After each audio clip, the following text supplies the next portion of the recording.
Hey, welcome to Reviews on the Run. We have the return of one of my favorite racing games and 2 games from Gearbox. And TNA Wrestling, right after this. Today on Reviews on the Run, Tom and I are taking a look at Brothers in Arms Hell's Highway, TNA Impact, Samba de Amigo, NHL 2K9 for the Wii, and Wipeout HD. All right, we got lots to talk about here, so let's get rolling. But before we do, our good friend Tom Russo has returned. Veteran gaming journalist and a guy that's reviewed a lot of these titles over the years, right? I've been reviewing games professionally. Since you were 2 or 3 years old? I've been playing games since then, but I would say I've been reviewing them professionally since the 16-bit era. Since the 16-bit era. You might remember the Genesis. The 60s, man. The Super NES. Yeah, I was reviewing games on the PDP-1 computer. I love what you're wearing, man, because it fits perfectly with Brothers in Arms Hell's Highway. Did you plan this for wardrobe? I did, actually. Actually, I thought we were doing a music game, and I was doing my Bono outfit. Oh, is it Bono? Okay. All right, Brothers in Arms Hell's Highway from Ubisoft and Gearbox Studios in Dallas. Our man, Randy Pritchford. Randy Pritchford, he's one of the best guys in the biz. Very, very nice guy, and very passionate about his Brothers in Arms series, and rightly so. I think they carved out a nice niche for themselves in the World War II space. Those guys, they knew what they were getting into. It's a very crowded market, the World War II shooter. Sure it is, yeah. One of the things that I really respect about what they've done with this series, and it's very noticeable in the series, is they do a ton of research. Yeah. And they really get in, and they honor the veterans by really presenting... They base it on real guys. Real guys. Yeah. Real environments, real events, real dates. The thing I like about the way that the games have all played out, and I think this is the best of the Brothers in Arms games, I'll say that right off the top, but what I like about this series is that they make it an intimate experience. Like, lots of stuff is going on. There's explosions and violence and stuff happening all over the place, but the battle is basically you against the bullet, because it's tight corners, it's flanking, it's maybe 5 or 6 Nazis that you have to go up against at a time. It's not this wave. It's not the, like, almost Star Warsian Call of Duty experience. And here's where I would agree with you, and here's where I would disagree. But so you get this great first-person shooter experience. When you're out in the open, you're running flanking maneuvers, you're getting guys with bazookas to set up things, and it feels very much like more than just a first-person shooter. It's bringing you into the tactics required to win these little skirmishes in a very realistic way, and I feel like that's great.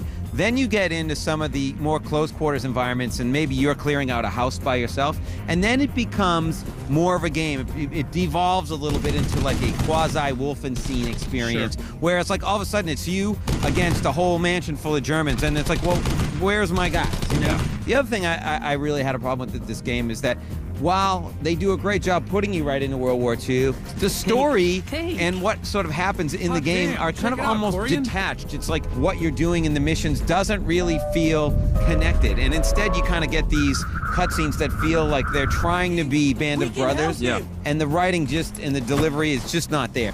When I give you an order, you follow. Yeah, I'm sure the 9 seconds I was spending to make him comfortable before he died was a huge loss.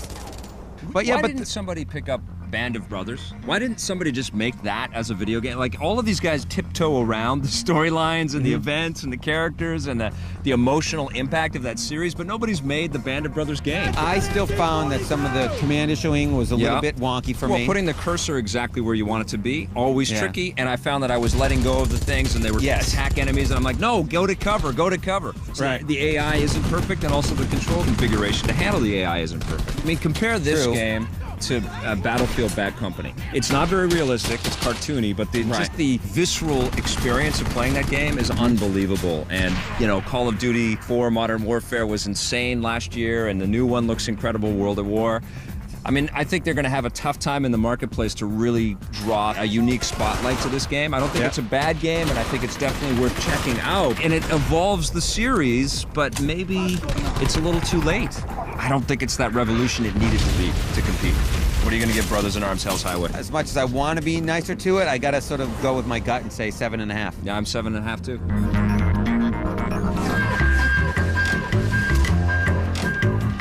Hey, Hey, we're deep into football season, and I've been enjoying Madden NFL 09 on my PSP. I'm actually playing it on the new 3000, not the blue PSP that came with the game with the Madden pack. The game is unfortunately not that new. It feels just like Madden NFL 08, which is kind of a cop-out because there was a lot of hype around this being the 20th anniversary of the Madden franchise. And you know what? I mean, it's hard to fault this game. It looks great. If you didn't get the thing last year, then you're probably going to dig the look and feel and sounds of this game. I mean, you get all kinds of modes, gameplay modes in there. You get your franchise mode. You get some mini camp challenges and things like that. It's really solid and definitely the best of all the handheld football titles that you can pick up out there. And out of all the Madden games on the PSP, this is the best one. It is fun, especially if you're new to the game. I'm going to give Madden NFL 09 for the PSP an 8 out of 10.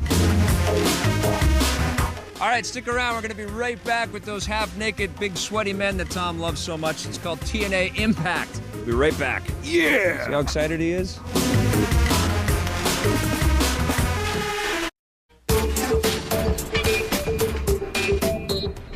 Blocky graphics this has. If you've been looking for the most blocky and stilted-looking version of Star Wars The Force Unleashed, I've found it for you. It's on the Nintendo DS, and although there are some clever ideas there with using the touchscreen on the bottom there to kind of activate all of the Force powers, this is kind of a disappointing version of the game, especially if you've come off of the terrific PSP game or the stellar next-gen versions of the title. Definitely one of my favorite games of the year, one of my favorite Star Wars games ever. On the other consoles, on this one, it feels so stripped down and barren, and even though the animation's all right and you can kind of get into the Force powers and the lightning and the grip and the blasting everything with your mind and all that stuff, it just doesn't feel as fulfilling. You feel really kind of closed in and hemmed in. You don't have that sense of expansion and that sense of physics freedom that you get in the other versions of the game. This one really is not my cup of tea. I'm not giving Star Wars The Force Unleashed my highest recommendation at all. In fact, I'm giving it a 6.5.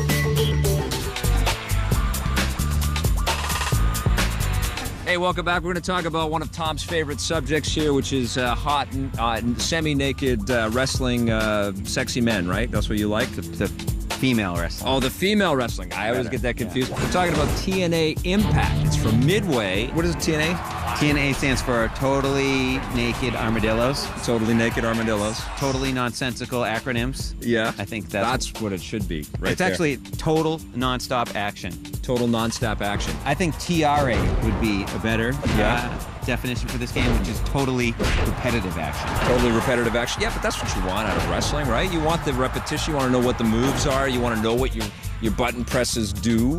Yeah. And that's what I liked about this game, because half the times in WWE, especially on the 360 version, which is what we reviewed at TNA, you don't know what the hell happens when you press your stuff. When I play wrestling games, a lot of them were kind of modern age ones, and even some of the old classic ones on the Super Nintendo and stuff. It's like they were intentionally built to give you that delay. You know, it's like like you're supposed to press a button and then watch something for a while. The kicks, the punches, the tie-ups are all pretty easy to execute. Yeah. What I didn't like about this game is that the roll out of the ring, climb up on the turnbuckle, and execute the pin. All the same button. Are all on the same button. Yeah. So there were times when I'd want to go up the turnbuckle closest to the guy, and I'd end up going out of the ring. There's technical problems all over the place. I mean, you're punching guys and your hands going through them. You're kicking them and they're reacting and you're nowhere near them. You know, I mean, there's a lot of collision stupidness going on. I did like the beating people over the head with the chairs bit, though. I like that. That was very fun. And I like the X matches where you're hanging off the bar and you're kicking and trying to grab people, or you can jump up and grab them from up there. I thought that was very clever. And I also liked the kind of story mode where you get beat up by the LA wrestlers and you end up in some Mexican hospital and have to kind of restructure your face and work your way back into the league. I thought that was pretty clever. Yeah, I mean, that's okay. And then they give you the world's worst tag team partner. Yeah. As you progress through that, they give you Eric, and he's like a total wimp, and you're like, I can't believe this is who they paired me with. You have you're nobody. You got to work your way up again. Yep, so you kind of have to deal with him. Yeah. Did you like Christine's tips?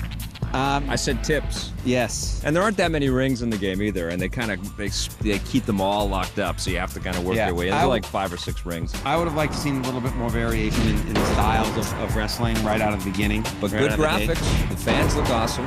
They do. The environments look pretty cool. Very robust to create a character, create a player. Yeah, I mean, look, you're looking for a decent wrestling alternative. We haven't even mentioned online. And there's online play, too. What are you going to give TNA Impact 1, the first one? I want to give it a 6. 6? I'm at a 7. All right, don't go away. We've got Buzz and Samba de Amigo, and the return of Wipeout is headed our way very soon.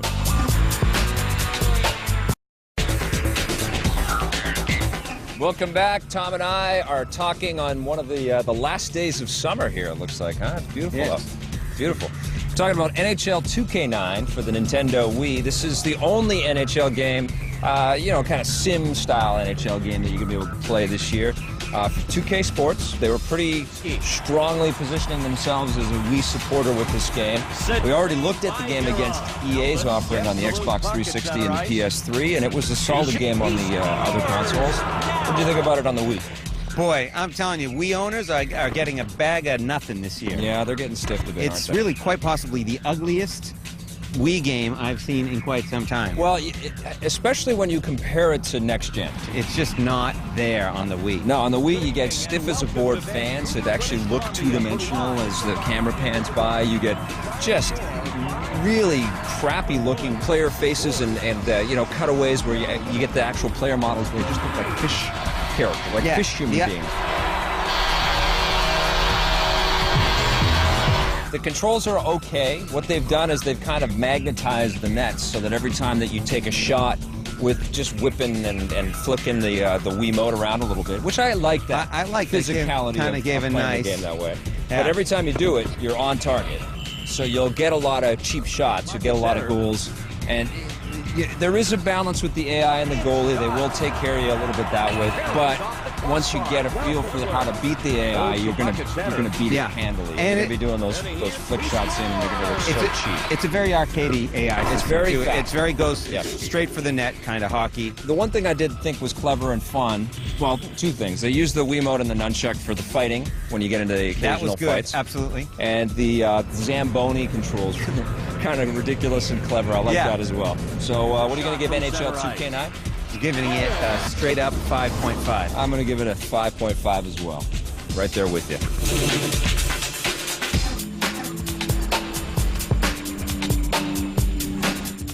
These two microphones could be used as maracas if we were silly, but we're not really that silly, are we? We're not. No. No. Although we did look silly when we played Samba de Amigo together last Wait, night. you mean Samba? Yes, Samba de Amigo. It's the remake and the revisit by Gearbox. It's Samba de Amigo for the Wii.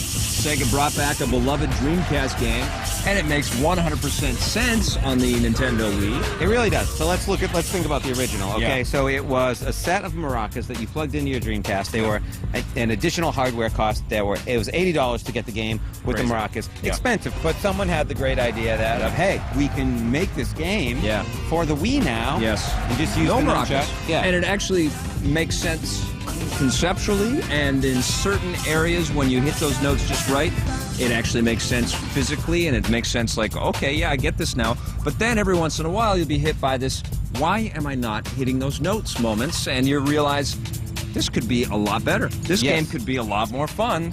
And just by a simple tuning, just by the ability to make sure that every time you shake your maracas, you're on those correct notes, and you're not ever questioning whether there's imprecision in the technology, because there is, and it takes away the fun. You know, I'm sure Gearbox worked really hard to try to make it as good as it did, but it's just it's still not perfect. They haven't nailed it. No, they haven't nailed it, and maybe when they get this Motion Plus next year, then a game like this will be perfect. But it's just too bad, because this is, it seems like a no-brainer. It seems like, okay, this is going to be an easy port over, and they're going to do a good job with it. Musically, it's pretty fun. Visually, it's identical pretty much to the experience of the Dreamcast. It's all widescreen It's like now. all the same songs. I think there's some new music added. Rihanna's in there. Some Ricky Martin is back. Can't never have too much Ricky They're Martin. adding downloadable music, too, for the Wii, which is something. That's cool. Pay to play, they call it. You know, I think if you are such a huge fan for something like this, you probably will want to get more music, but well, here's the thing. I have more fun on a Rock Band drum, man. When this game, and that's exactly the point I was going to, which is when this game came out 8 years ago, it was pre-Guitar Hero, pre-Rock Band. It was pre-sort of huge musical renaissance. Yeah. And it scored very well at the time because it was unique and different. And it brought a whole sort of party atmosphere that we weren't used to at the time. We always need original. We have that now. Yes, we do. And we have that in a bigger way with more relevant music that appeals to a broader group of people and with more diversified instruments. Yeah. And so you look at it now and you go, oh, it kind of feels like you're just a maraca player in like Guitar Hero or a Rock Band. You could have a whole band at home for not too much money. That's a pretty tough challenge. So what are you giving it? Not very much. What are you going to give it? I asked you first. All right, I'm going to give it a 5.5. How about you? I'm going to give it a 6. 6. There you go.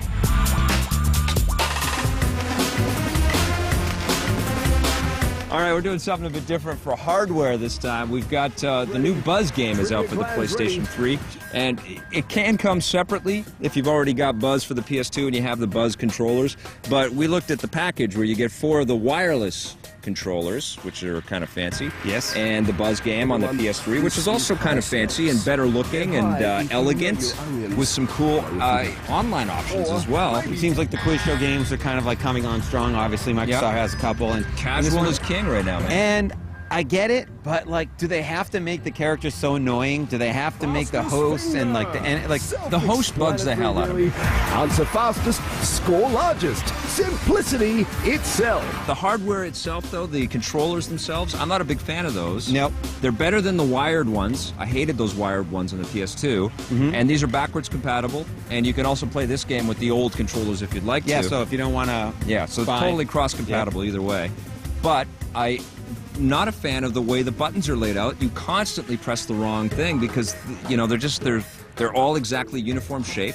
If you're looking at the screen and trying to, you know, press a button quicker than everybody else, it's very easy to press the wrong button, and it's frustrating. The roots of the gameplay, just like Trivial Pursuit and every kind of trivia-type game you've ever played, are solid. I personally enjoy the Seen It series because there's a I lot like of... Seen It better. I like the video clips, and again, it's more... I like the controllers better, too, on the Seen It game. So what are you going to do? What are you going to give Buzz?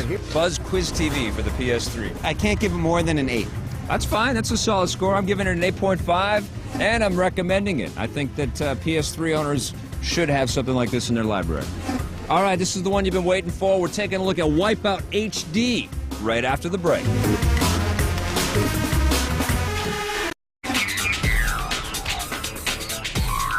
It's hard to make good games, but I'll tell you what, it's harder still to make great games based on really familiar properties.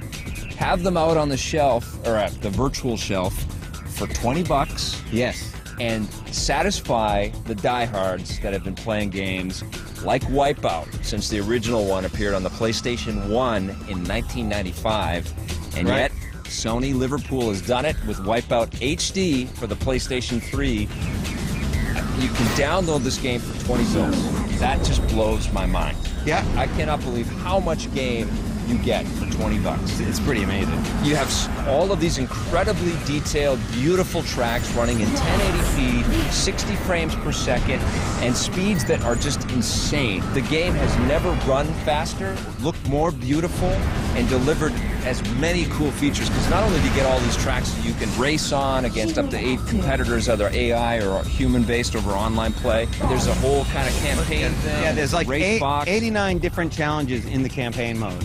89 challenges. All the tracks are beautifully rendered. The game runs at 60 frames per second. If you have an HD TV and a PS3, you have to download this game. Absolutely. You know what? This is one of the best-looking video games I have ever seen. What it does is it just sort of completely captures the essence and the art of the original PS1 games and just realizes the beauty of what the PS1 games were on the PS3. It just takes it to the level you always kind of in your mind thought the game would look like if you had the technology to do it. And now that we have that technology, you're absolutely correct. They completely nailed it.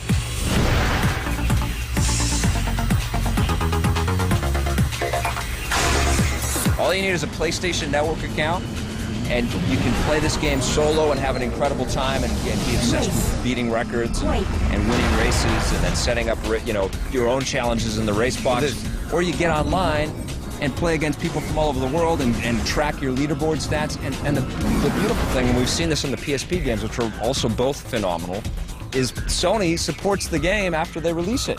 They give you new tracks and new challenges and new music and new skins for your vehicles. The music is true to the originals. Really cool techno that isn't annoying. And I'm not a big. I don't like techno music. But you can't play other music with this kind of game. And the game is half the game without the music, isn't it? Well, but the ironic thing is you can import your own track lists to this game. So if for whatever reason you have the idea of listening to Van Halen, or whatever band you like, that doesn't work. Running with the Devil, it'll work. Okay, all right. You know what? It's the future for me of combat racing. I've always thought this was my favorite of these combat racers. It's supplanted Mario Kart now for combat racing in terms of scope and scale of this whole series. Now I like this better than what Nintendo has been able to do with Mario Kart over the last few iterations. I feel like it's a gift, and I think it's the best $20 I've ever spent on a single downloaded game ever. Dude, I'm giving it a 10 out of 10. What are you going to give it? I'm going to give it a 9 out of 10. Well, that's our show. Lots of stuff to talk about in this episode, huh? Yes, absolutely. Thanks for coming. We ended on a high note. We did. We ended up on a super high note. Thanks for having me back. Oh, our pleasure. Check out Wipeout HD. Don't hesitate. Run, don't walk.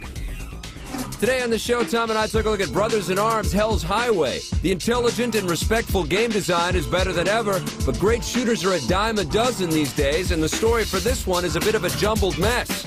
TNA Impact. We like the build-a-character mode, and the fast-paced arcadey action is fun, but there are major collision problems and some poor control choices.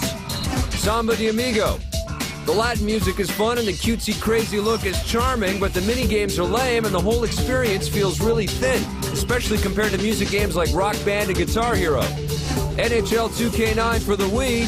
The Zamboni minigames and Wii controls are okay and the speed of the game is pretty good, but the visuals are so pathetic and the gameplay is so arcadey it will probably disappoint true hockey fans. Wipeout HD. This is one of the best looking games on the market. The speed is incredible, online gameplay is terrific, there are trophies to collect, tons of cool challenges to beat, and it's only $20. Maybe the best $20 you can spend in games today. The Rogers Video Game of the Week is Wipeout HD.